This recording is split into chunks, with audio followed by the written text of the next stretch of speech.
Another extract from Peg's Boys by Johnny Tudor. I had to do something to keep body and soul together. The next week, I got a job in a gents' outfitters that paid £5 a week. A large man of about 60 with huge feet, pockmarked skin and a bulbous nose that would have given Rudolph a run for his money was counting the petty cash with his gloves on and still wearing his hat and overcoat. I'd entered the pretentiously named Paris House on the Monday morning wearing my best suit, white shirt and tie, all pressed to perfection. I waited until he'd finished counting. "I'm your new assistant," I said. "Ah, Griffiths, is it? I've been expecting you." "This," he said, gesturing with hands as big as hams towards the fancy department, "will be your sole responsibility. Hats, ties, handkerchiefs, socks, underwear, etc., etc. On this side you will find boys' rugbies. That's boys' suits with short trousers to you. From now on, I don't want to see any of it. It will be your responsibility to keep it tidy and well stocked. But first, you must start the boiler. Over there," he said, pointing towards the back of the shop, "you will find an overall and some gloves. Then down there," another gesture, "is the cellar. There you will find the boiler. It will be your job as the junior assistant to light the said boiler every morning to heat the central heating system. You will find paper, sticks, steam coal and anthracite," he continued. "You will start with the paper, 3 sticks and 2 lumps of steam coal. No more, no less. When it is well ignited, you will place the anthracite on top. Is that clear? Mr. Jones here will show you the ropes," he said, dismissing me, and he returned to his office. I didn't know what to say. What had I let myself in for?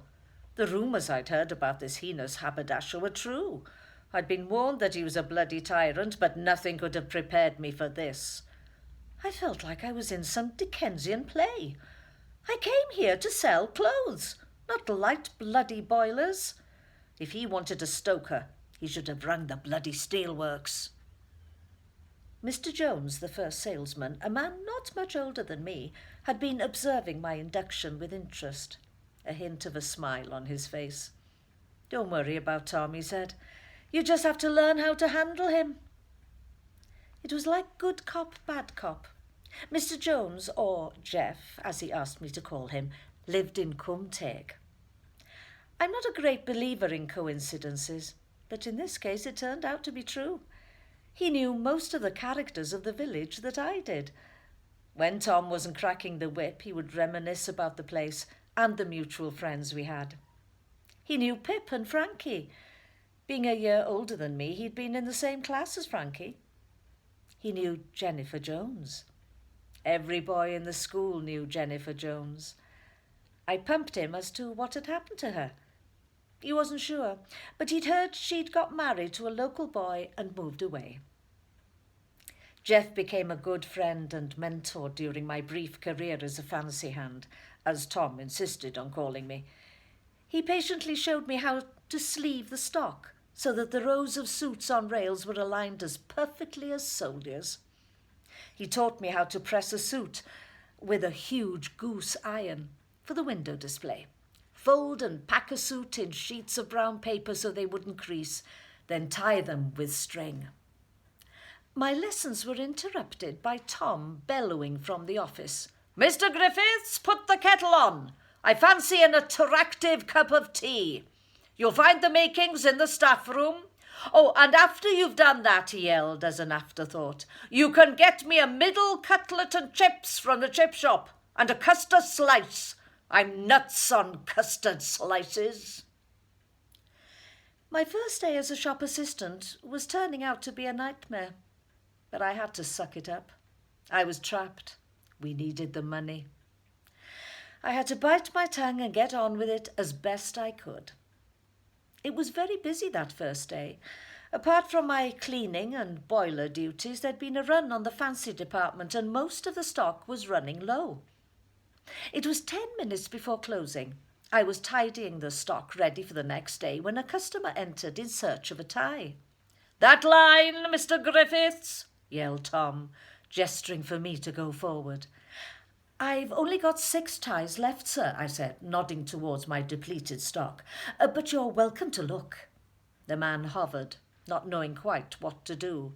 Then, OK, I'll try the co-op, he said, and left. Tom exploded.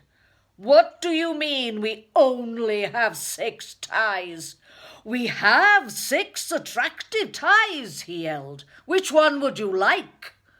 Negativity will get you nowhere, Griffiths. If nothing else, Tom had taught me a valuable lesson that I would remember for the rest of my life. Negativity gets you nowhere. Tom donned his hat and coat and made for the door.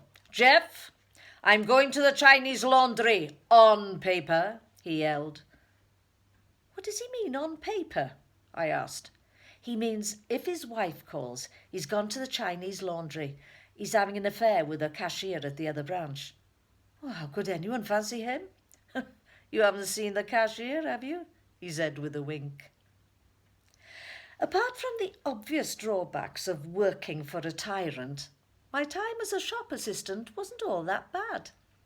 Jeff and I became firm friends, and the laughs we had at Tom's expense were many. I was pressing a suit with a goose iron when Jeff yelled, "It's the cockle woman!" and dashed out to buy a bag of cockles from the pinafore lady carrying her basket of wares, fresh from Penclouth. I followed, forgetting the suit and the iron that was resting on it.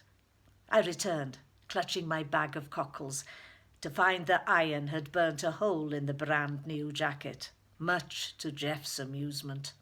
Stick it back into the stock, Jono. Tom will never notice.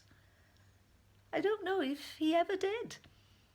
I left before my heinous crime could be discovered. I decided shop life wasn't for me.